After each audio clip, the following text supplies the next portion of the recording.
Hello. So today I want to speak about the spiritual world and specifically about generational curses. And I was talking to someone this morning and I actually had a really cool picture or analogy that I would like to share with you guys. And I like doing that. I like to put concepts in pictures because then you can imagine something that you otherwise couldn't imagine, and it helps people to understand their role but also understand how the spiritual world works, because actually the natural world is and the spiritual world, they're both real. The spiritual world's maybe even more real than the natural because it fades away, but the spiritual world should actually become as normal to us as the natural, except we have not been training our senses to actually understand, see, feel, and perceive and discern the spiritual world as we should be, and therefore we don't actually really know what's going on in the spiritual world, because everything that happens in the spiritual world has a reaction in the natural world. And sometimes we see the reaction in the natural world, but we don't actually know what's the root and what's the cause. And it could be a natural cause and it could be a spiritual cause, because anything in the spiritual world can manifest through something in the natural world. Whoa, okay, I don't understand what you mean at all, Nadine. Okay, so let's say that you've been feeling extremely tired, okay? It could be that you just need some vitamin D or some other vitamin that you don't have enough of in your body. So actually what happens is you get a blood test and they say, oh, your vitamin D is really low, or your iron levels are extremely low and you need to take a supplement, or you need to eat your broccoli or whatever. And then you do that and it's fixed. So it's a natural problem and a natural cause. Okay. But let's say you're feeling very tired and there's no natural cause and you don't know why. Okay. And you've tried to find the cause, but there's just nothing in the natural that you can find. If you can see in the spirit and you can perceive the spiritual world, then you might see the root of your fatigue in the spiritual world. For example, and that's what I said this morning, maybe if you look at yourself in the spirit, you'll be standing there and there are two huge monkeys or gorillas hanging around your neck. And you think, whoa, now I understand why I can't actually move forward in the natural, or why I feel so tired and so heavy in the natural, because in the spiritual, there are actually two monkeys or gorillas hanging around my neck. And I'm now saying gorillas because I'm just choosing something, but something demonic. For example, a big demon, or there's a big cloak over you, or you're actually, whatever the person can see in the spirit, every person can see it in a different way, but the message is the same. You're being held down by something. Okay, but if you also look in the spirit, you might see that you've got tasers in your hands. You know, those things that the police use when they need to subdue people and they go like, zzz, zzz, zzz, you know, those things, that you actually have tasers in your hands. So if you're smart and if you realize what's going on, you can think, hey, I've got the power to actually tase these things and make them go away. Okay, so if you look in the spiritual world, you might be able to see, well, wow, I actually have the tools to do this. And the natural world, all you feel is fatigue. And because you feel fatigue, you think you're fatigued, and your emotions become overwhelming, and fatigue becomes depression. And then you just go down that spiral, and that is exactly what the enemy wants to do. But if you can look in the spirit, you can say, wow, there is a spiritual problem. There are two monkeys hanging around my neck. And then the question would be, what is it? What are these monkeys hanging around my neck? What do they represent, and what do they do there? A lot of people who can see in the spirit, they see things, but they don't always necessarily know why they're there or what they're doing. So you actually still need the revelation from God. Like, okay, what do these heavy things around her neck in the spirit, what does that represent? Okay, you've got different kinds of people. Some discern and they know, okay, it's a spirit of this. Another person say, oh, I see something, but I still need to get the revelation of what is that thing that I'm seeing. And another person just knows, gets the revelation, and they just know, they don't have to see. So sometimes I think we say, oh, I wish I can just see everything in the spirit, because then it would be so obvious to me. But even people who can see everything still needs to go and talk to God to say, okay, Lord, what is that? I see a monkey hanging, but what is that monkey doing? Why is he there? And why does he have the right to hang around her neck? Okay, because spiritual things, there's a lot of laws in the spirit. And if there's a monkey hanging around your neck, it's because he thinks he has authority to do so. Okay, because the spiritual things, the enemy doesn't actually have authority. He has power, but he doesn't have authority. Okay, so you have authority and power. And if we don't stop him, or if we allow him to do what he's doing, we actually give him authority to do what he does. And he has power, so he will exercise it. Okay, but ultimately you have the authority to tell him what he can and cannot do. Okay, so the question is, there are two monkeys hanging around her neck. It's causing fatigue. What is the problem? Okay, so, or you can just take the tasers, and that means you're saying, I know that I have the authority in Christ, and I just zap those things from my back. Okay, and you can say, well, they actually keep on coming back. So they think they do have a legal right to be there. And we give legal rights to them by the way we speak sometimes, or by the way we think, because when we believe a lie, we can say, oh yes, I am so tired.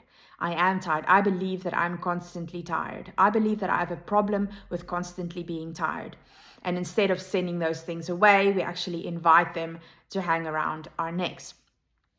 But when you have a generational curse, you actually have a target on your back that gives them the right to come and hang on your neck. And you can send them away, but they're still going to try and come back because there's a target on your back. Because of the curse, they have a right, they have ground. I've spoken about this in previous videos.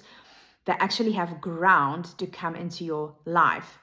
And maybe you've heard that people say, yeah, it's always like this with me. It's always like this with my family. Or why does she always attract the wrong guy? She comes out of a narcissistic home, then she attracts a narcissistic guy, then she attracts another guy, and he's an alcoholic. So it's why does this constantly happen? And sometimes with really good people who actually want the best, who are trying to do the right thing, and they still attract the wrong people. Everyone thought that he was a great guy, but he still turned out to be something. Or why did I get attacked when I was 9? I didn't, but it's just my way of giving an example. For example, someone will say, why did I get physically attacked at 9? Why did it happen to me? Why again when I was 12, and again when I was 19? I'm scared. I'm careful. I hung around with the right crowds, but for some reason, every single time it comes again. And then I've heard people say it's literally like there's a target on my back for rape or inappropriate behavior or physical abuse. And if you see that pattern, there's a big chance that it's a generational curse. And there's no reason why you, as a 9-year-old, were attacked. It could also be a one-time event, of course, because the devil always tries to lie, steal, and destroy, kill, steal, and destroy. But it could be that there's a generational curse. And because of that generational curse, there's a target on your back that allows them or attracts them to get you in the same dangerous cycle as your parents are. Or maybe you're like, yeah, we've always had bad luck with finances. Our finances, yeah, it's always the same thing with us. We try to get out of debt, we try, but then this happens, but then this breaks, then that breaks. And it's always like that. My grandfather was poor, my dad was poor, I'm going to be poor. And it's not just because you're speaking it out and actually saying it and you're saying, I'm poor, I'm going to be poor, because that can also be a factor.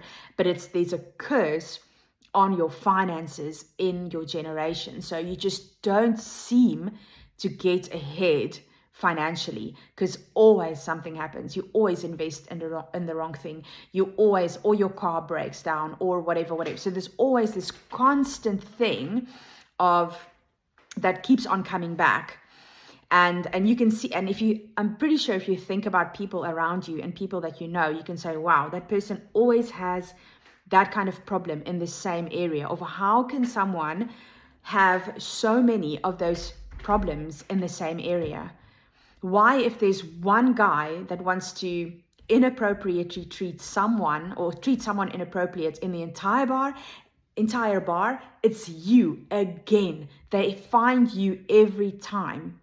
It's because there's a target on your back in the spiritual world. And if you would be able to see in the spirit, you'll actually see that it says here, I'm not necessarily gullible, but I've got the curse.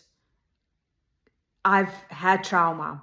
I'm the one you need to have. So there's a sign on your back saying, come abuse me, or come steal my finances, or whatever, come and attack me with more suicidal ideas, because I've got a generational line of depression. Okay. And so if you can see that, then like, whoa, okay, that's the reason why the same things keep on happening to people again and again. So if you think that you have this problem, or you see the same behavior with your parents, with you, with your children, then it's most likely that it's coming from a generational curse, and that there is some kind of target on your back for that in the spiritual world, and therefore they always know how to find you really quickly. Then I do suggest that you go for deliverance and you actually speak that out, and you go with someone and you speak that out, that you break the generational curse, that you cut it off, and that it stops with you and it won't follow in your bloodline, and that you separate yourself from that, and you break it so that it doesn't go any further again. And then you actually break any hold that curse has on you, because what happens, there is a curse, and then the demons come and they sit on the curse. So you break the curse, and then you chase away the demons that are attaching themselves to the curse. And that is something that you can do, and you can get delivered from, and you can say, okay, this ends with me. And also that every wound and every attack that has come because of that curse, that needs to heal, and that wound must go, and that you can become completely whole in that area again. And then those monkeys don't have any right to hang around your neck ever again. Will they come and try and hang around your neck again, even if there is no target? Probably they will. But now you know that all you need to do is just use your taser, and that's the word of God, and say, well, the devil has come to kill, steal, and destroy, but Jesus has come to bring life, and life abundantly, John 10:10. And you can just zip zap them and they need to go because there is no ground. They'll always come back and try to convince you that it's not gone. But that doesn't mean that it's not really gone. So you just need to stand up, use your authority, take authority over them and say, go. It's not something you need to be afraid of. Just be aware of the fact that they're always going to try and come with a lie. Because the first time they had right to be there. The second time, there's no right. The legal ground, that generational curse has been removed. And because of that, they can come and tell you, you see, it's still there. You see, it's still there. But you can say, no, it's not. So you don't have ground. So go.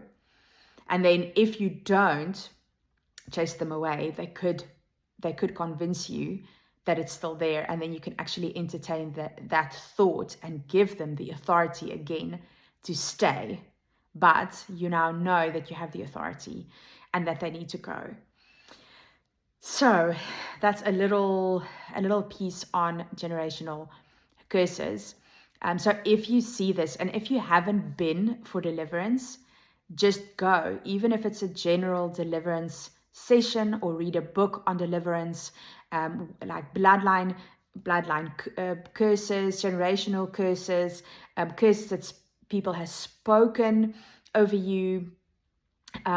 There's so many different things, and if you can find some more information about that and actually just pray over yourself as well, and then it can also help. And it's something that every believer needs to do, because we all have bondage in some kind of area, especially if you come out of the world and you just get saved. The devil tries to get his hooks into you from the moment that you were born. So there's no way that there's not something. So I just wanted to share that with you, and I hope that was clear. If you have any questions, like I've said before, post at the bottom and I can come back to you. Thanks for listening. Bye.